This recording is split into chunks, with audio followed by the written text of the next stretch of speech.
Asus has been hard at work this year upgrading a number of its ROG-branded laptops, and one of the most unique of those is the Zephyrus S17.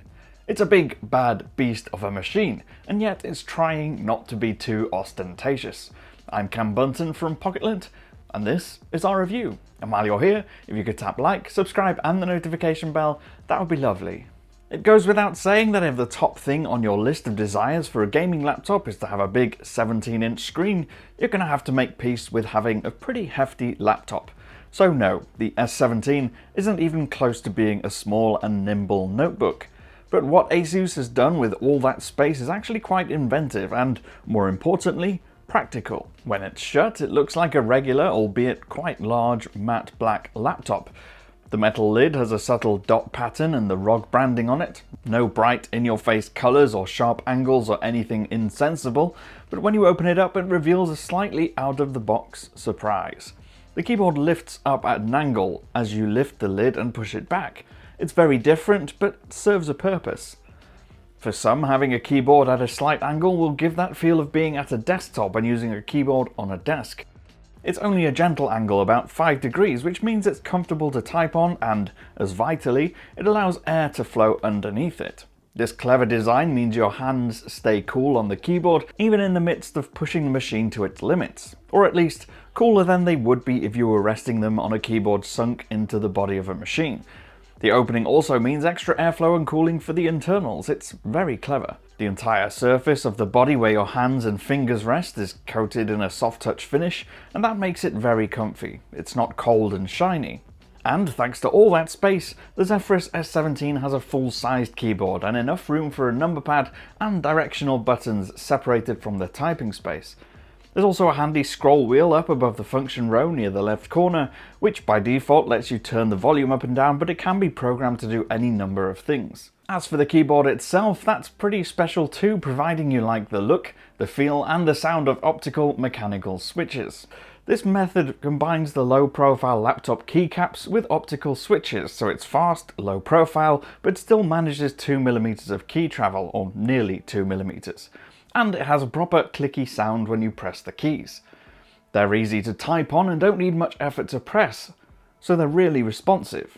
We'd hardly ever find ourselves missing the keys or having to double press, and because of that clicky sound you obviously know when you've pressed a button. The only downside to this is that if you're working near other people, it'll be louder than most other normal laptop keyboards. You will be heard.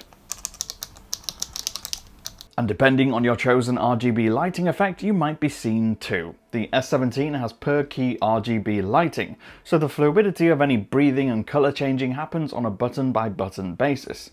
Depending on how much time you have, you can really get down to a super granular level to customize this.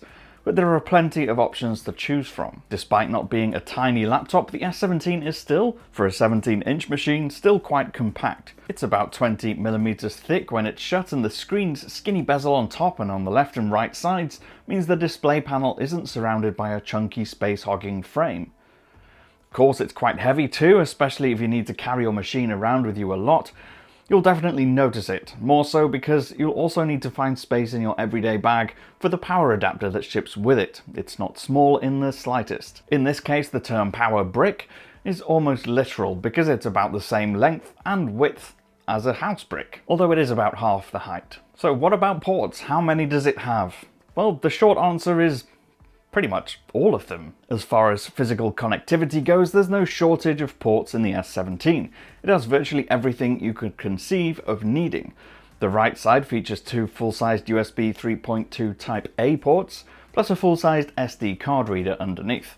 All the other ports live on the left side and include the proprietary power port, the full-sized HDMI 2.0B port, an Ethernet port, another USB 3.2 Type A, and 2 Type C ports. One of those is a Thunderbolt 4 capable port, the other is USB 3.2, but both support power delivery up to 100 watts.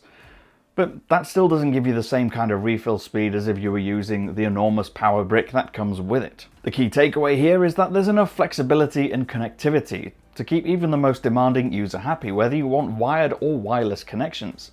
It's compatible with Wi-Fi 6 networks, giving you the speediest wireless connectivity, just in case you're in a space where you can't make use of your Ethernet port. Now when it comes to displays, there are two options to choose from. You can either have a super fast WQHD screen with 165Hz refresh rate or a 4K panel with 120Hz refresh.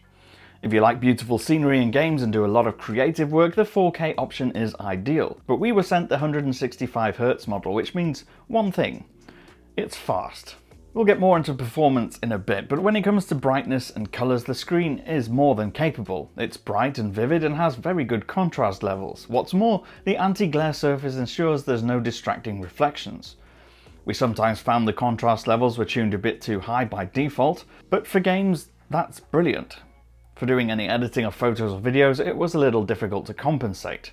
But if you open the Armoury Crate app, Asus's one-stop shop for all things customization, you can select from a number of different screen presets. These adjust the brightness, the contrast and the saturation to different levels, so you can adjust it to make it more neutral, which is better for things like video editing and photo editing. That's not all you'll find in Armoury Crate either. There are all manner of system settings to tweak, from adjusting the keyboard RGB lighting patterns to adjusting performance settings and even launching any games installed on the PC. Now onto gaming performance, and as with any laptop like this, there are plenty of configuration options to choose from.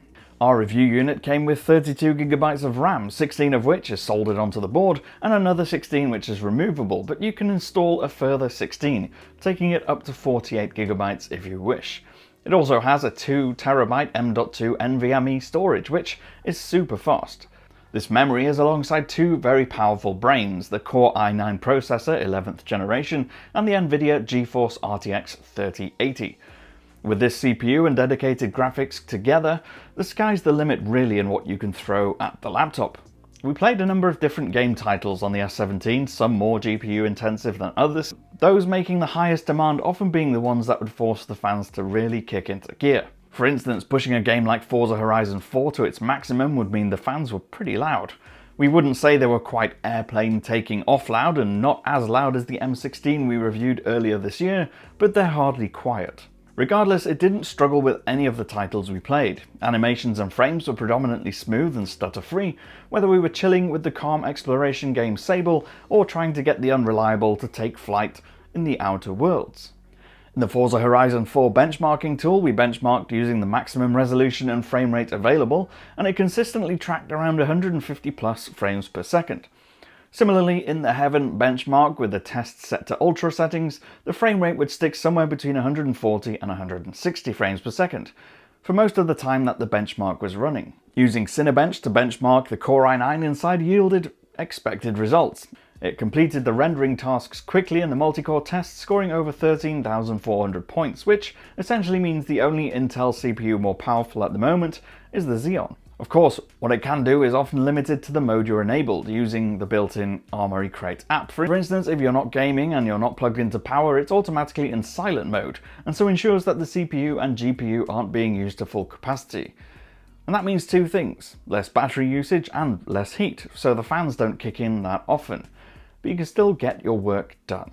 Being a big laptop also means there's a big battery, and it can go for a good number of hours before you need to plug it in, obviously depending on what you're doing with it. If you're using your laptop for work outside of gaming time, you can easily get a full work day out of it. It's not too bad. But if you're gaming, you're going to want the power plugged in anyway, because that's when the turbo mode kicks in, and that's when you get the best performance. In the end, the ROG Zephyrus S17 does everything a powerful gaming laptop should do well. It's fast, has a responsive and clicky RGB keyboard, and will devour any game you throw at it. It's not perfect, no machine is. We long for the days where kicking a laptop into turbo mode for supreme game performance doesn't mean really loud fan noises. But as it stands, that's just par for the course. If you can swallow the price tag, the S17 is a stunning big gaming machine. I've been Cam from Pocket-lint. I'm at Cam Bunton on Twitter. If you want to get in touch with me there, you can do. Don't forget, if you like this video, please do leave a thumbs up. It helps us a great deal. Subscribe and tap the notification bell for more videos. I'll see you again next time. Bye for now.